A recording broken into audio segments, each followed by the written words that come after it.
All right, hi guys. So I just posted this on Google Classroom. I want you to copy it down in your notebook. These are the notes I want you to focus on. And guys, this is literally it. The tutorial goes into way too much detail, okay? So this is what I want you to focus on. I wanted to make like a Venn diagram to show like some similarities and differences between the three types of acids and bases, okay? So first model that it talks about is Arrhenius acids and bases. The main thing here to remember is that we're dealing, for Arrhenius bases, or acids, sorry, it releases hydrogen ions. For bases, it releases hydroxide ions. That's it, okay? These definitions are based on putting acids and bases in water. Remember, in water as a solvent. What is the solvent again? Does it do the dissolving or is it the one being dissolved? Okay. And then that's mainly it for Arrhenius. Bronsted-Lowry is very similar to the Arrhenius model. The only thing it expanded the definition in a way that we could have it in other solvents, not just water. Notice here it's just in water. Here it's in other types of solvents. And the example the tutorial gives you, and it's a really good example, is ammonia. Ammonia is not considered an Arrhenius base. Why? Notice here, NH3. Do you see an OH anywhere? Because remember, this is a polyatomic ion. That OH would go just as so. Do you see an OH there? No, so it wouldn't be an Arrhenius base, but it would be a Bronsted-Lowry base because look, it says it's a proton acceptor. So I know this is stuff that you guys wouldn't know off the top of your heads, but do you remember the molecule ammonium? Oops, I spelled that wrong. Ammonium.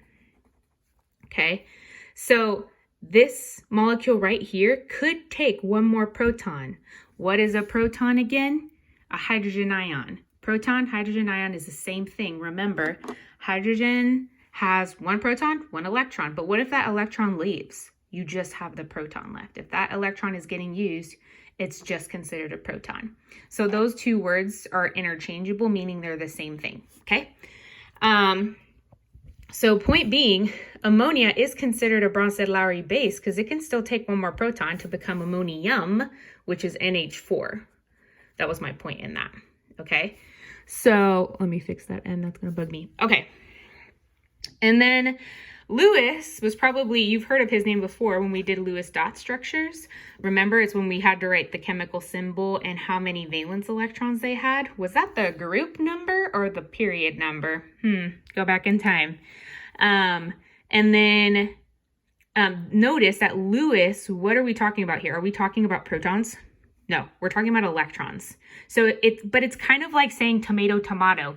Lewis is just looking at it from a different perspective, but these three definitions are technically correct. They're just in different ways of looking at acids and bases, okay? So I want you to notice, oh, one more thing. It does define acids and bases without a solvent. Like it's not even talking about a solvent in this situation, okay? So look at these three things. I want you to focus on the definitions, what we just went over. What are the similarities and differences? How can I tell the differences between these three things? Okay. Also, how can we distinguish, like I just said with ammonia, why is it considered a Bronsted-Lowry base, but not an Arrhenius base? That is important. Hint, hint. Okay. You will see that on the mastery test. And then conjugate pairs and definition of amphoteric. Okay. I'm going to make this in another video because it could sound like a lot. And then how to identify it in chemical reaction kind of goes along with that. And I'm going to make that in a separate video. Okay. All right. That's it, guys.